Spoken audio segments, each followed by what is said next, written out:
आप नहीं जानते कि हरि पार्षद में क्या क्या सद्गुण होने चाहिए, हरि जानते ना। उनके दास में कौन से सद्गुण होने चाहिए, कितनी सहनशीलता होनी चाहिए, कितनी उदारता होनी चाहिए, ये हरि जानते हैं। तो हरि ही अब हमें संभालेंगे। आपको धैर्य रखना है। बड़ा ऑपरेशन है, भवरोग जो बहुत जन्मों का पुराना बीमारी है, ये पुराना रोग है। अब इसका ऑपरेशन शुरू हो चुका है। हरि कृपा अब आपको संभालेगी। महापुरुषों के वचन ध्यान पूर्वक सुने और मनन करें। अब जो कुछ तुम्हारे जीवन में होगा, ऐ हरि आश्रित, अब जो कुछ भी तुम्हारे जीवन में होगा वो हरि के संकेत से होगा।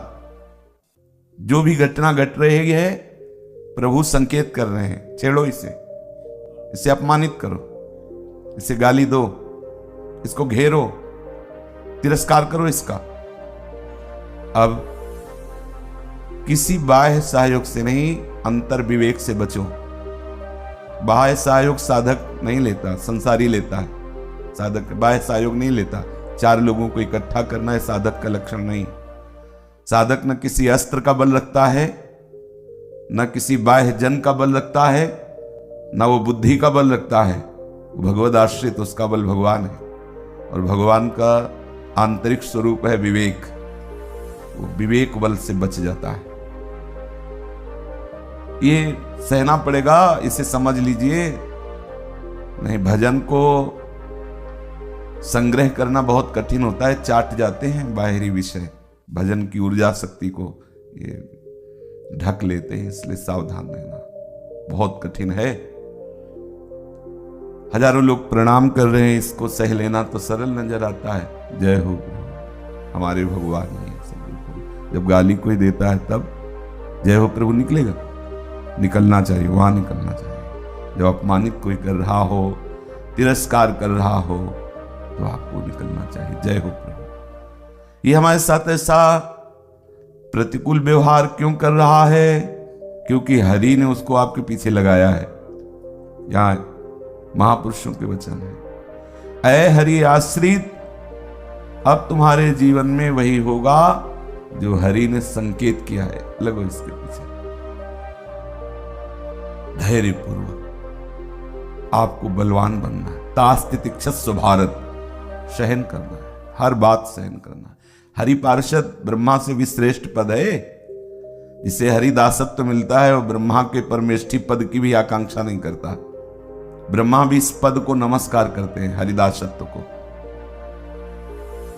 आप हरिदासत्व पद के लिए तैयारी कर रहे हैं, विद्यालय है ये, हरिदासत्व का विद्यालय है सत्संग। इसमें पराविद्या की शिक्षा होती है।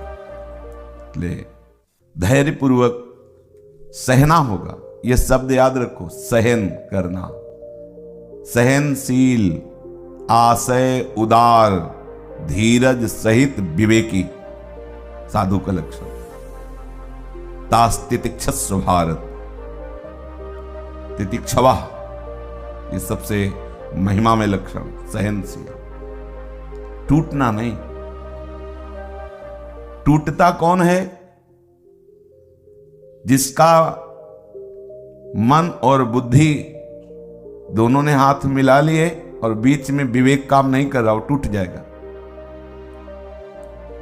मन और बुद्धि दोनों मिल गए, उपासक टूट जाएगा। मन और बुद्धि मिलने न पाए, बीच में विवेक बना रहे, बचा लेगा, टूटने नहीं पाओगे। विवेक। ये गाली क्यों दे रहा है? मैंने कोई अपराध तो किया नहीं, कोई अपराध नहीं किया, गाली दे रहा तो कोई भगवान का विधान होगा। नहीं, इसमें क्या भगवान का विधान? हम तो जा रहे बेमतलब परेशान कर रहा है, 2 थप्पड़ नहीं, आपका कोई प्रारब्ध होगा उसका ना। ये विवेक तुरंत उत्तर दे रहा है। अंदर ही अंदर विवेक ने समन कर दिया, आग उठी, समन कर दिया और धैर्यपूर्वक चला। वो स्थिति उसकी बढ़ रही अध्यात्म की। वो लौटा और लड़ाई झगड़ा करने लगा, अध्यात्म की शक्ति, ऊर्जा शक्ति छीन हो गई। वो संसारिकता में आ गया, साधुता में नहीं। वो साधक नहीं, वो संसारिक है। वेश से साधुता प्रमाणित नहीं होती, स्वभाव में। आचरण में साधुता, रहनी में साधुता, वो साधुता है। साधुता को अभी तो ऊपर कह रहे थे कि भगवान का साक्षात्कार होना सरल है, लेकिन साधुता आना कठिन है।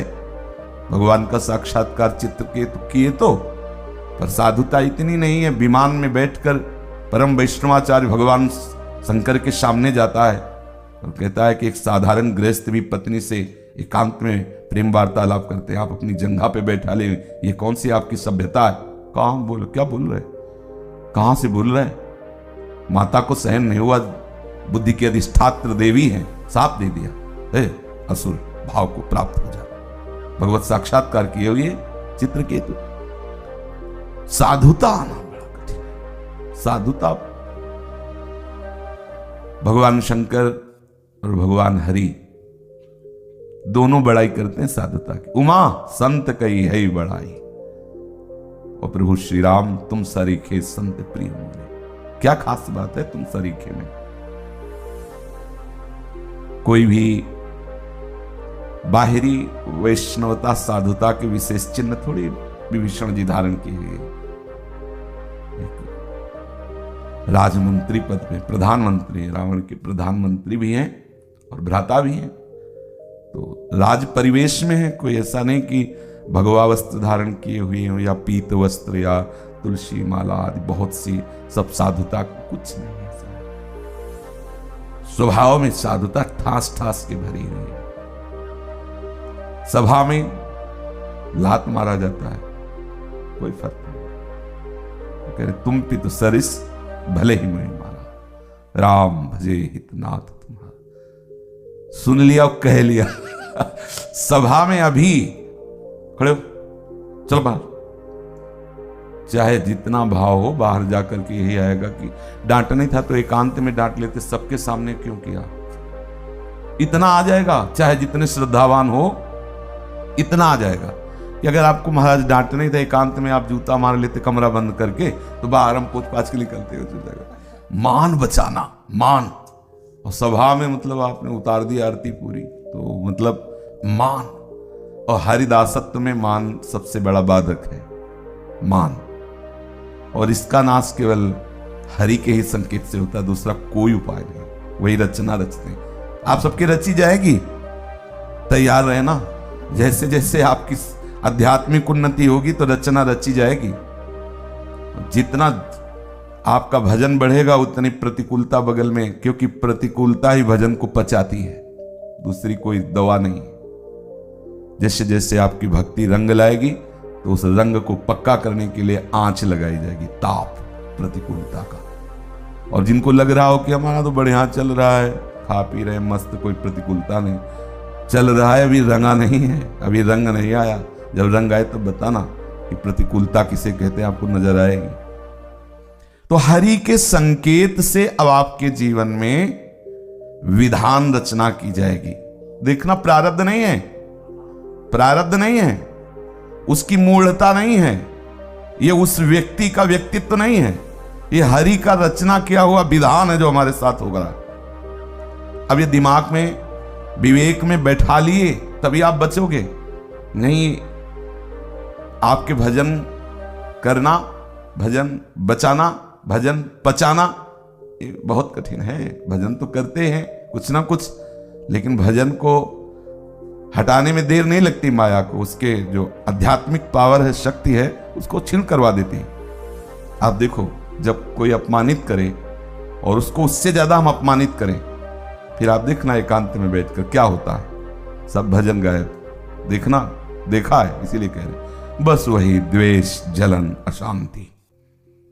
और उसने आपको अपमानित किया हो, आप मौन होकर चुपचाप कुटिया चले जाएंगे तो बहुत आपको रोना आएगा और आपका भजन स्फुरित होगा। आप यही कहोगे, दीन दयालु प्रभु, करुणा सिंधु प्रभु, बस आप ही एक आश्रय हो, मेरे में तो कोई बल है नहीं ना। सीधे प्रभु में तन्मयता।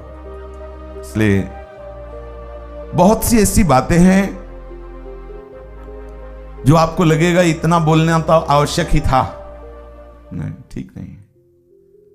कुछ ऐसा होता ना कि बहुत तो इतना तो जरूरी था, नहीं, कोई जरूरी नहीं था। तुम्हारा अहंकार बोल रहा है इतना जरूरी था। जो जरूरी होगा हरि हिसाब कर देंगे। तुम्हें तो परुख बचन अति दुस्साह श्रवण सुनी ते पावक न दहो। बहुत कठिन है सत्संग करना, उपदेश करना, उपदेश सुनना। और जब वर्षा होती है ना परुख वचनों की, तो हर एक बाण सीधे दिल में लगता है। वो कराहता है कि अब विवेक हो तो बचाए, नहीं तो गया। बस यही है, ये सारा संसार इसी में तो चक्र में घूम रहा है, काल कर्म स्वभाव, बस इसी में भिड़ंत हो रही। साधु विवेक के द्वारा बच रहा है। साधुता यही है कि आप अपने अंतःकरण की शांत वृत्ति को बचा लें, अशांत न होने पावे, आपका भगवत चिंतन न छूटने पावे। देखो संतों ने कहा कि प्रलयाग्नि फैली हो तो भी भगवत चिंतन नहीं छूटेगा। ये तो अपमान था, प्रलयाग्नि। जब तक आपका पूरा प्रभु में विश्वास नहीं आराध्य देव में, तब तक आप सह नहीं सकते। पूरा विश्वास मेरे प्रभु का विधान है, मंगल विधान है। हमें जरूर बुरा लग रहा है लेकिन सहना होगा। मेरे प्रभु ने आज्ञा करी है, तास्ति तिक्षस्व भारत, सहो, सहना पड़ेगा। सहने से ही महात्मा बनोगे, सहने से ही भजनानंदी बनोगे, सहने से ही आप हरिपद को प्राप्त होगे, हरिदासत्व को प्राप्त होगे। ये हम आप दोनों तैयारी करें, आप ही के लिए नहीं, सबके लिए। आखिरी तक सहना होता है, जब तक शरीर में श्वास है तब तक सहना होगा, सबको सहना होगा। अगर टूटे तो भजन बाधित हो जाएगा। बहुत मनोरंजन एक अलग बात है, भक्ति की ऊंचाई पर चढ़ने के लिए आपको ये तैयारी कर। सहत सहत बाढ़े भगत, शब्द तो सहत बस हो गया, लेकिन इसके लिए बहुत बड़ा हृदय चाहिए, बहुत बड़ी सामर्थ्य चाहिए। वो भजन से ही आती है, भगवत विश्वास से ही आती है। अन्याय रोकने और अपना पक्ष रखने की भी आवश्यकता नहीं। देखो इसे संसार में नहीं स्वीकार किया जाएगा। अन्यायी का विनाश होना चाहिए, हरि करें। देखो ये अध्यात्म मार्ग है, संसार के मार्ग में ये शब्द लागू नहीं होगा। इसलिए कह रहे हैं कि इसको कोई भी सुन सकता है। अन्याय को कैसे सहा जाए? अन्याय के लिए तो महाभारत हुआ है, अन्याय के लिए ही तो ये राम रावण का युद्ध हुआ है। अन्यायी का विनाश होना चाहिए। तो ना हम राम हैं और ना हम रावण हैं, हम हरि के दास हैं। तो दास का क्या कर्तव्य है? स्वामी के अधीन रहना। हमारा कार्य है स्वामी की। स्वामी अपने कर्म जाए अपकारी, उमा क्षमा श्राप होते भारी। साधु का अस्त्र क्या है? क्षमा। सम दुखा क्षमा। क्षमा जब तक अद्विष्टा सर्वभूतानां मैत्रः करुणयोच निर्ममो निरहंकारा सम दुखा सुखा क्षमी। क्षमी क्षमावान, हमारा अस्त्र है क्षमा। क्षमा के द्वारा अन्याय का नाश कर देना हो जाएगा।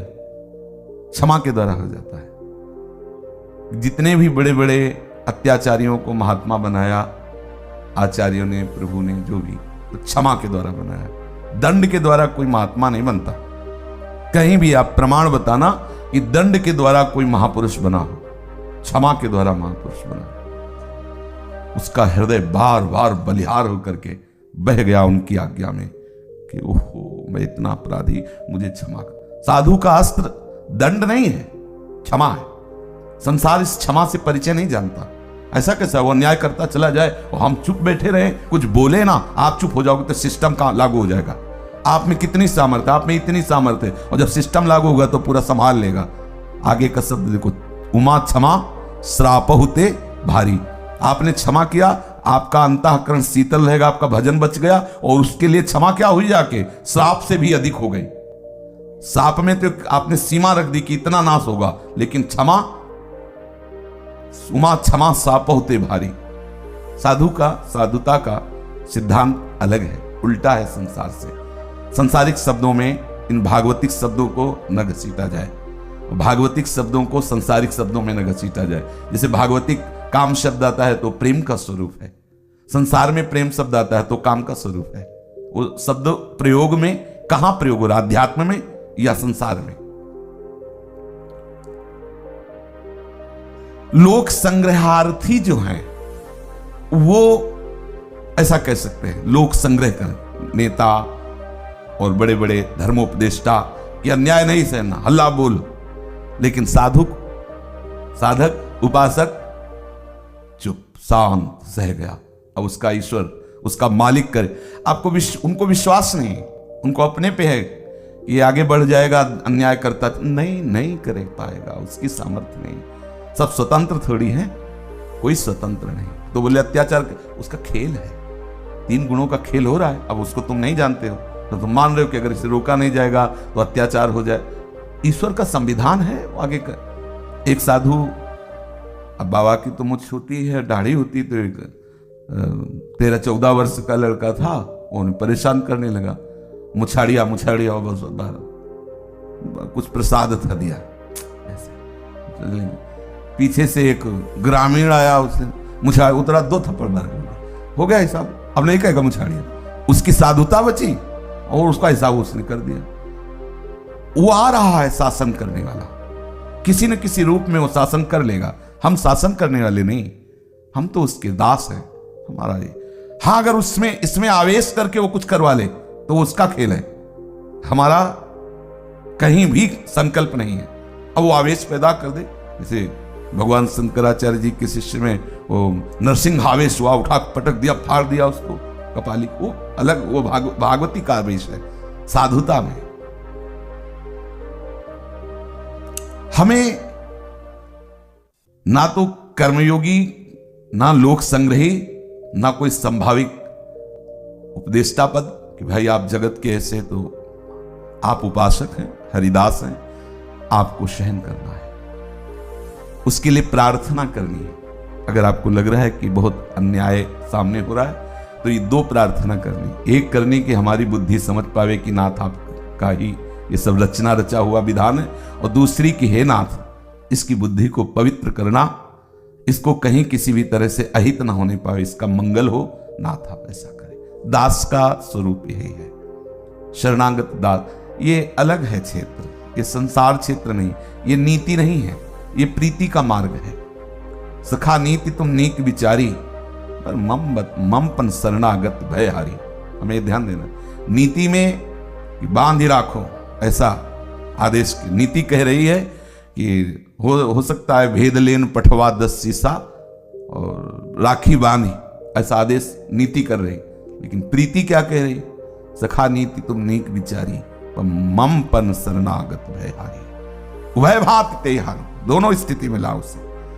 तो हम प्रीति मार्ग के प्रतीक है, नीति के नहीं। हमारी प्रीति की रीति अलग है और नीति अलग है, प्रीति का मार्ग अलग। तो हम अपने मार्ग में रहें। बोले साधु को भी अस्त्र उठा लेना चाहिए। हमारा अस्त्र क्षमा है, क्षमा रूपी अस्त्र से पूरे विश्व पर विजय प्राप्त की जा सकती है, बिना खून किए, बिना कत्ल किए, बिना हिंसा किए। क्षमा में जो सामर्थ्य है वो क्रोध में नहीं है, क्षमा में जो सामर्थ्य है वो दंड में नहीं है। पर क्षमा की सामर्थ्य आध्यात्मिक ही जान सकता है, लौकिक थोड़ी जान सकता है। और क्षमा वही कर सकता है जो अध्यात्मवान है, दूसरे की सामर्थ्य नहीं। किसी ने आपको अपमानित किया, तिरस्कार किया, आप मौन होकर के आनंद मुद्रा में, ये आपकी सामर्थ्य है अध्यात्म की, कोई साधारण बात है? यही तो सामर्थ्य है, यही तो बड़ाई है। करत जे अनसहन निंदक तिनहु पे अनुग्रह कियो, उल्टा करत जे अनसहन निंदक तिनहु पे, ये आचार्य श्री हरिवंश महाप्रभु के मंगल में वर्णन किया श्री सेवक जी ने। करत जे अनसहन निंदक तिनहु पे अनुग्रह कियो, करुणा की। इसीलिए तो संतों को भगवान से भी बढ़कर पद दिया गया है कि भगवान भी कभी कभी आवेश में आ जाते हैं और अस्त्र उठा लेते हैं, लेकिन संत अस्त्र नहीं उठाते, उसके उद्धार के लिए आंसू गिरते हैं। श्री यीशु जी को जब क्रूस पे टांगा गया तो आंखों से आंसू गिरे। तो उनके निज जनों ने कहा, प्रभु बहुत पीड़ा हो रही होगी, क्रूस तो बहुत कष्टकर। बोले पीड़ा के आंसू नहीं, हम ईश्वर से प्रार्थना कर रहे हैं कि जिन्होंने इस शरीर को इस स्थिति में पहुंचाया है, प्रभु ये अज्ञानी है, इनको क्षमा करना, इनको कोई दंड न देना, इनको ज्ञान नहीं, इसलिए ईश्वर से प्रार्थना कर रहे हैं। यह है साधु का स्वरूप, यह है जो भगवत आश्रित दास जन है उनका स्वरूप, जो उनका अमंगल कर रहे हैं उनके लिए। इसीलिए तो ऐसे झुकना, किस बात से झुकना होता है आप समझो। किसी भी संत महापुरुष के चरित्र को पढ़कर हृदय बलिहार क्यों होता है? उनकी इसी साधुता को तो देख के होता है ना। ओहो, ऐसा अमंगल किया, उसके लिए ऐसा हित विधान किया।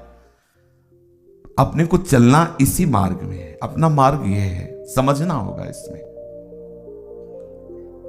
अपना मार्ग प्रभु के चरणों के आश्रित होकर, जो आश्रित जनों ने अनुभव करके उपदेश दिया है, जिससे हरि रीझते हैं। सबकी दृष्टि है, ऐसा नहीं। देखो कैलाश से देख रहे हैं लंका की सभा में, लात मारा तो बोल पड़े उमा संत कही है। देखो बोल पड़े, ये देखो ये संत है, यही बड़ाई है। और यही हरि को अच्छा लगता है, हरि को यही अच्छा लगता है। आपकी सहनशीलता, आपकी क्षमाशीलता देखकर हरि प्रसन्न होते हैं कि हाँ ये मेरा दास है और यही मेरे दासत्व का स्वरूप है। अपने को इन्हीं के चरणों के बल से इस क्षमा रूपी महान सामर्थ्य को धारण करना पड़ेगा। क्या करोगे? पड़ेगा। पड़ेगा शब्द में पूरी श्रद्धा नजर नहीं आ रही। तो क्या करें, सोनी लगानी पड़ेगी, तो उसमें मतलब अब कोई रास्ता नहीं। अगर क्रोध अपनाओगे तो वो आपको रौंद देगा, क्योंकि उसने ठान लिया है आपको अपना दास बनाने का। वो ऐसी जगह से प्रतिकूलता देगा जहां आप उत्तर ही नहीं दे सकते हो, घेर देगा। मान लो ऐसी जगह से वो प्रतिकूलता दे रहा है जो सम्मान कि भाई अगर वो पीटे भी तो गौरव का विषय है। संत महात्मा वैष्णव गुरुजन तो गौरव का विषय है कि हमारे गुरुदेव ने हमें डांटा, हमारे गुरुदेव ने हमें पीटा, हमारे गुरुदेव ने हमें निकाला, तिरस्कार, ये गौरव का विषय होता है। गुरुदेव अत्यंत प्यार कर रहे हैं, लेकिन समाज में वो ऐसे आचरण करवा देगा, ऐसी चेष्टा करवा देगा, बिना किसी अपराध के आपका अपराध साबित करवा देगा। आप सारा अहंकार चूज हो जाएगा, दौड़ा देगा। दौड़ा दिया, नगर रच दिया, स्वयंवर रच दिया, ना नगर है ना स्वयंवर है। वो बंदर का आकृति दे दी, चेहरा दे दिया, परेशान करवा दिया। हरिदासत्व में शिरोमणि है, परेशान करवा दिया। वो परेशान हो गए एकदम। ऐसा लगा प्राण निकल गया जब जयमाला राजकुमारी ने हरि के गले मिला, ऐसा लगा प्राण निकला, अब जिएंगे कैसे। बहुत सावधान। आप हरि चरणों के आश्रित हैं, आपको विश्वास ये जमाना होगा, आदेश है, यह विश्वास जमाना होगा कि आपका एक ही कर्तव्य है, सहन कर जाओ, सहन करना। तास्ति तक्षस्व भारत, प्रभु के प्रिय बन जाओगे।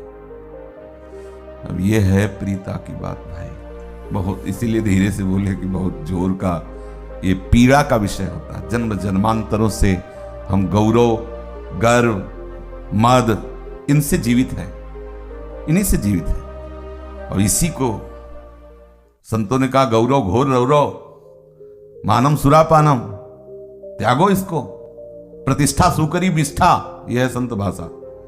जिसके लिए लोग मरते हैं, संत जन क्या करें, प्रतिष्ठा सुकरी विष्ठा के समान त्याज्य। सुकरी विष्ठा किसी काम में नहीं आती। बोले गौरव, बोले घोर रौरव, बच्चों इससे। मानम, बोले सुरापानम, जिसे मदिरा पान करना निकृष्ट है, ऐसे ही मान को स्वीकार करना निकृष्ट है। अब बताओ कैसे जिए? न गौरव है, न मान है, न प्रतिष्ठा है, अब हरिदासत्व है। और यहां बोले कुछ भी हो जाए, स्वाभिमान में आंच नहीं आने देंगे। स्वाभिमान में, स्व का परिचय नहीं मिला इसीलिए अभिमान में आंच आने नहीं देंगे, ऐसा बोल रहे हो। स्व का परिचय मिलेगा तो उसमें आंच आ ही नहीं सकती है। लेनम चिंदन्ति शस्त्राणि नैनम दहति पावका न चैनम क्लेदेन्त्या। अच्छा, दूसरा है ही नहीं, जो स्व यहां है वही स्व सर्वत्र है, तो उसमें आंच तो आएगी ही नहीं। वो आंच कोई है नहीं, क्योंकि आंच भी वही है, तो कोई परेशानी नहीं है। प्रभु पर विश्वास जमाना होगा। प्रभु को प्रसन्न करने के लिए ये गुण आपको धारण करना ही होगा। बोले हरि को प्रसन्न करने के लिए गुलाब जामुन लाओ, ये भोग इत्र लाओ, बोले नहीं, क्षमा रूपी पुष्प के द्वारा हरि को प्रसन्न करो। क्षमा करना ही पड़ेगा, ये धारण करना पड़ेगा। क्षमा करो, किसी भी स्थिति में इस शब्द को सामने लाओ, क्षमा शब्द। अच्छा, शांत नहीं, इसने बेमतलब हमें क्यों, क्षमा बस अंदर से क्षमा। और जब ये कहे कि नहीं नहीं क्षमा करने से बढ़ जाएगा तो श्राप होते भारी, वो है क्षमा, क्षमा ही मेरा, बस तसल्ली होती है ना कि भाई श्राप होते भारी तो लगेगा, चलो कुछ तो होगा ना इसका, अब क्षमा, बस किसी दो तरह क्षमा। फिर जब नहीं मान रहा मन ज्यादा तो फिर श्राप होते भारी है क्षमा, इसीलिए क्षमा धारण कर, चुप हो जाओ। फिर धीरे धीरे वो आगे वाली बात मिट जाएगी। जब आप क्षमा पाओगे तो असली क्षमा आ जाएगी। संसार में कलह और द्वेष के जाल आपके लिए बिछाए जाएंगे। भगवत मार्ग के पथिक को ये देखना है। महाप्रभु चैतन्य देव प्रेम में डूबे रहते थे। एक सन्यासी जी आए थे, उनको गुरु के समान पूछते थे और वही महाप्रभु की निंदा करने लगे। इतना खाते, देखो कितनी कितनी सामग्रियां ऐसे सन्यासी को करना चाहिए। और एक बालक आता था महाप्रभु के पास, ऐसे वो आते हैं, हरि कोई न कोई रूप रख के आते हैं और ये दिखाते हैं कि प्रतिकूलता निंदा आदि होने पर भी तो क्या महाप्रभु के स्वभाव में परिवर्तन हुआ क्या? महाप्रभु ने कहा ये गुरु स्वरूप है, जो कह रहे हैं ठीक है। वैसे ही थोड़ा प्रसाद पाद और उसमें ठीक कह रहे हैं, ये ठीक है। जो उनके निज जन थे उनको समझाया जाए, तुम्हें समझ किस तरह से शरीर का पोषण हो रहा है तुम्हें पता है। रात रात भर रोते रहते श्री कृष्ण प्रेम, किसी तरह हम लोग थोड़ा सा, वो आप प्रसाद में सन्यासपना दिखा रहे हो कि ये सन्यासी को नहीं बोलते। प्रभु कोई न कोई रूप रख करके आते हैं, प्रतिकूलता करने आते हैं। किसी भी महापुरुष के जीवन चरित्र को देखो, घर में ही तैयार कर देते हैं प्रतिकूल। इसलिए सावधान। आपको यदि प्रतिकूलता नहीं मिल रही तो अभी आप उस सीढ़ी पे नहीं आए हैं, विश्वास कर लेना। जिस दिन आओगे तो शरीर में, मन में, बाह्य में ये सब प्रतिकूलताएं हैं, क्योंकि इसी से आपकी उन्नति होगी। अध्यात्म उन्नति, जो दिव्यता है, जो साधुता है, वो इसी से आती है। पक्का मान लो, पक्का मान लो, इसी से आती है। और आप रोग आओ, अब कुछ नहीं होने वाला, आवे में तपाए जाओगे, आपको बढ़ाया जाएगा। आगे जाओगे कहां? कहां भाग के जाओगे? वो शास्त्र शीर्षा पुरुषा शास्त्राक्षा शास्त्र पद, कहीं से भी हो। और खास करके बाहर की प्रतिकूलता सहना सरल हो जाता है। भाई हम रास्ते में जा रहे, किसी ने प्रतिकूलता दे दी तो होता है भगवत इच्छा, लेकिन अपना जो निजी जन है, वो गुरु भाई है, शिष्य है, परिवार का है, ऐसे कोई प्रतिकूलता दे तब लगता है कि हम तुम्हारी नहीं सहेंगे।